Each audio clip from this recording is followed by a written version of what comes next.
პირდაპირ ეთერში კულტურის მინისტრი აჯამებს უწყების 3 წლიან მუშაობას მიხეილ გიორგაძეს ვუთმობთ პირდაპირ ეთერს. პატრიციამულო კოლეგებო, მედიის წარმომადგენლებო, ქალბატონებო და ბატონებო, მოგესალმებით. დიდი მადლობა მოგზაურებისთვის და გამოხატული ინტერესისთვის. ჩვენ ძალიან კარგად ვაცნობიერებთ საჯარო უწყების ანგარიშვალდებულებას საზოგადოებასთან და აქედან გამომდინარე 3 წლიან ანგარიშს წარმოგიდგენთ. ბუნებრივია, რომ კულტურაზე საუბარი ძალიან დიდ ხანს შეიძლება, თუმცა მოცემული რეგლამენტიდან გამომდინარე მე ვეცდები ძირითადად მნიშვნელოვან პროექტებზე ვისაუბრო, თუმცა შევეხები პრაქტიკულად ამ სფეროს ყველა დარგს. 2013-15 წლებში ძალიან მნიშვნელოვანი საინტერესო ინიციატივები და პროექტები განხორციელდა, რომლებიც მიმართული იყო როგორც ინსტიტუციური გაძლიერებისკენ, ისე კულტურის სფეროს განვითარებისკენ და მისი როლის გაძლიერებისკენ.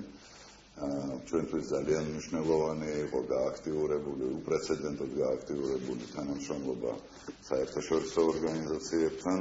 რა თქმა უნდა, ჩვენ ვისაუბრებთ კულტურულ მემკვიდრეობაზე, რომელიც ჩვენი აქტიურობის ძალიან მნიშვნელოვან ნაწილს წარმოადგენს, როგორც თქვი, ვეცდები, რომ პრაქტიკულად ყველა კულტურის ყველა დარგს შევეხო, ასევე ჩვენ ვისაუბრებთ ისეთ მნიშვნელოვან თემებზე, როგორც არის იძულებით გადაადგილებული პირთა მდგომარეობა, ეთნიკური უმცირესობების შეზღუდული შესაძლებლობის მქონე პირთა შესახებ ვისაუბრებთ და ყველა იმ პროექტზე, რაც მნიშვნელოვანია, რომ გამოგიტყდებით, რომ გამიჭირდა ცოტა ამ რეგლამენტში ჩატევა, იმისთვის, რომ მოგცეთ წარმოდგენა შეგექმნათ თუ რა მოცულობაზე, პროექტების რა რაოდენობაზე არის საუბარი, გეტყვით, რომ წლის განმავლობაში და შეიძლება ეს ციფრები თქვენთვის გასაოცარიც კი იყოს, წლის განმავლობაში 4500-ზე მეტი სხვადასხვა